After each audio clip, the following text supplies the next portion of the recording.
Mga boss, basahin natin to. Kung sa tutuusin, sa mga nagdaang presidente ng bansang Pilipinas, si Pangulong Bongbong Marcos lang ang nag-angat ng husto sa Pilipinas at kinilala sa buong mundo. Dapat matuwa kayo. ang lakas na ang lakas ng paniwala nito kay ni Auntie Claire sa kanyang amo. Oh, siya nga lang ang dahilan kung bakit kilala na ngayon ang bansang Pilipinas dahil sa korupsyon na nangyari sa bansa. Billions of corruption. Ngayon, flood control corruption, budget insertion, at kilalang kilala talaga ang ating bansang Pilipinas. Dapat tayong matuwa. Pero sa ibang paraan naman, inangat ni Bongbong Marcos ang ating bansa.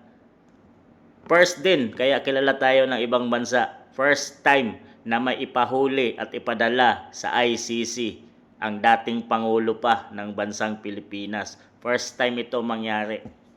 Sila pa nagpadala doon sa ICC. Pinadala nila si dating Pangulong Rodrigo Roa Duterte. So first time din yon. Kaya kilala si Bongbong Marcos dahil siya din ang gumawa nun. So ang mga nagawa ni PBBM ay hindi natin dapat ikatuwa.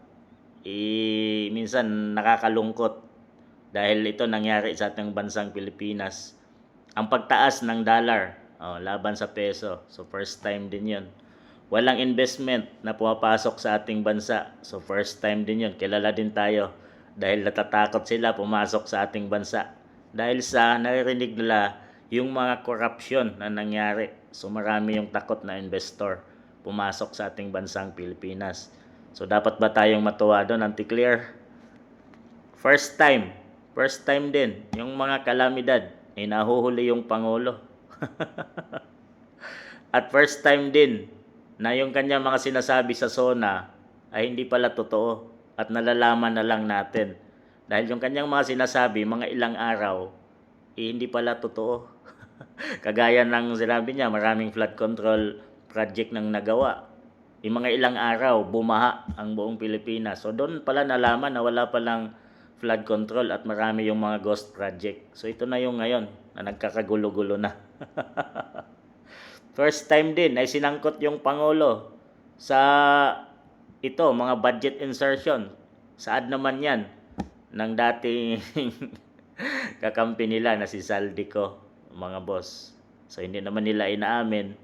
Pero first time din yan mangyari sa ating bansang Pilipinas. So maraming first time na ginawa si PBBM sa ating bansa. Kaya naman, magiging proud tayo dahil kilala ng husto ang Pilipinas, nakilala ng husto ang bansang Pilipinas dahil sa pamamamala ni PBBM. So kakaiba nga talaga. So ito yung sinasabi ni Auntie Claire na dapat matuwa daw tayo. Sa inyo mga boss, natuwa ba kayo sa pamamahala ni PBBM? At nagiging proud ba tayo ngayon? Sa palagay nyo, yan ang saad ni Auntie Claire.